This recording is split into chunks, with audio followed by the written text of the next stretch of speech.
प्रभु यीशु मसीह में मेरे प्यारे भाई और बहनों, आप सभी को मैं पास्टर अमूल्य और मेरे परिवार की ओर से प्यार भरा जय मसीह की। परमेश्वर का जीवित वचन सुनने के लिए आप सभी को हृदय से स्वागत करता हूँ। तो आइए मैं आपको प्रभु के वचन की ओर ले जाता हूँ। आज का वचन का विषय है बहुत कठिन। आज का इस वचन को समझने के लिए हम धर्मशास्त्र के पुराने नियम का व्यवस्था विवरण 30 अध्याय के 9 से 11 पद देखते हैं और 14 पद भी पढ़ते हैं।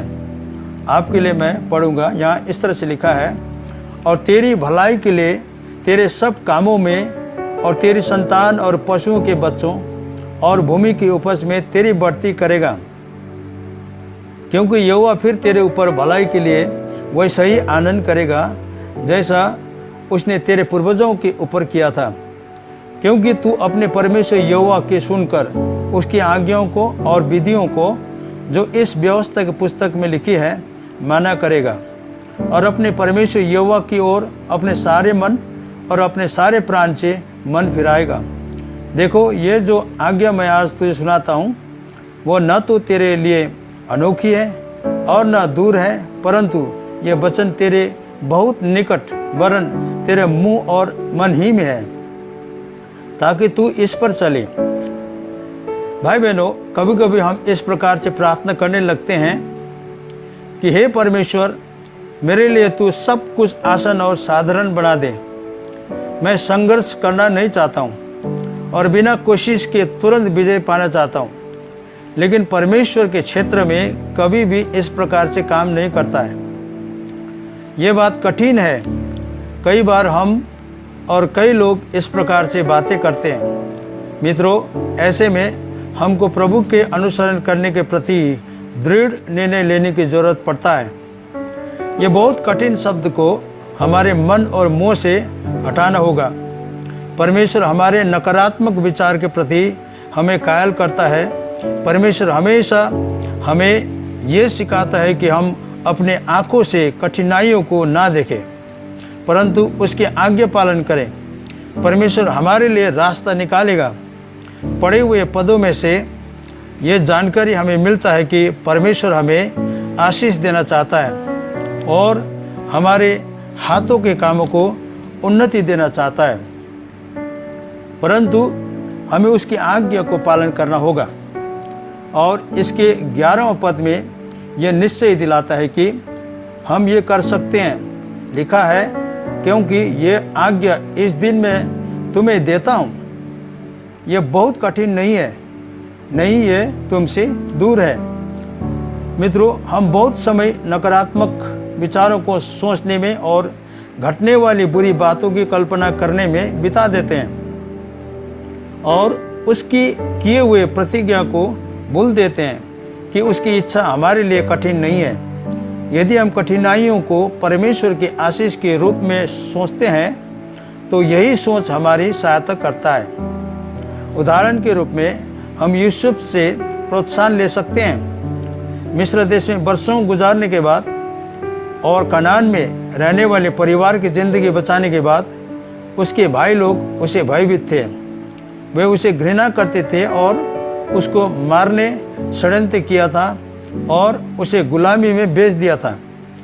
उनके पिता के मृत्यु के बाद सोचते थे कि उन्हें दंड देगा। वो ऐसा कर सकता था और उसका जीवन आसान नहीं था। न केवल भाइयों के द्वारा गुलाम होने के लिए बेच डाला, और यदि परमेश्वर उसके साथ न होता तो वो कब का मर गया होता। जीवन कठिन है, यह कहने के बजाय यूसुफ ने कहा, तुम लोगों ने मेरे लिए बुराई का विचार किया था, परंतु परमेश्वर ने उसी बात में भलाई का विचार किया। जैसा आज का दिन सामने है कि बहुत से लोगों के प्राण बचे।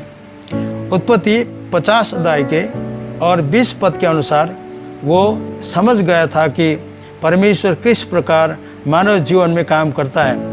यूसुफ ने कठिनाइयों को नहीं देखा, परंतु उसने शत्रु के फुसफुसाहट की तरफ भी कान नहीं लगाया था। वो अपने परमेश्वर के उत्साहित शब्दों को उसने सुना। किसी भी स्थान पर हम उसे शिकायत करते हुए कभी नहीं पाते। उसने उस सारी बातें स्वयं पर परमेश्वर के हाथ के रूप में देखा जो उसके जीवन में हुआ था। भाई बहनों, शैतान तो हमें यह कहता है कि यदि परमेश्वर तुम्हें सचमुच प्यार करता तो तुम दुर्दशा में क्यों हो। इसके जवाब में पौलुस प्रेरित शैतान को इस तरह से जवाब देता है जो शैतान के मुंह पे जोड़ का तमाचा का तरह है। रोमी 5 अध्याय के 3 पद से 5 पद तक पढ़ते हैं। वहाँ इस तरह से लिखा है, केवल यही नहीं वरन हम क्लेशों में भी घमंड करें, यही जानकर कि क्लेश से धीरज और धीरज से खरा निकलना और खरे निकलने से आशा उत्पन्न होती है और आशा से लज्जा नहीं होती, क्योंकि पवित्र आत्मा जो हमें दिया गया है उसके द्वारा परमेश्वर का प्रेम हमारे मन में डाला गया है। प्यारे भाई बहनों, परमेश्वर कभी भी आसान जीवन की प्रतिज्ञा नहीं करता है, परंतु वो एक आशीषमय जीवन की प्रतिज्ञा करता है। हमारे परमेश्वर प्रेम और सहानुभूति के परमेश्वर है। वो हमारे कठिनाइयों के प्रति हमारे शिकायत को क्षमा करता है। बातें आसान होने की हमारी इच्छा को वो क्षमा करता है। वो उसकी इच्छा के अनुसार हमें अगुवाई करता है। हमें इस प्रकार से प्रार्थना करना है कि हर प्रकार से आनंदित होने के लिए हमारी सहायता करें, चाहे समस्याओं के बीच में भी हों, क्योंकि उन्हें सुलझाने के लिए तू हमारे साथ है। आज के इस वचन जो आपने सुना है, इस सुनने के वजह से आप सबको परमेश्वर आशीषित करें। तो आइए हम परमेश्वर का आशीर्वाद लेकर आज के वचन को हम समाप्त करते हैं।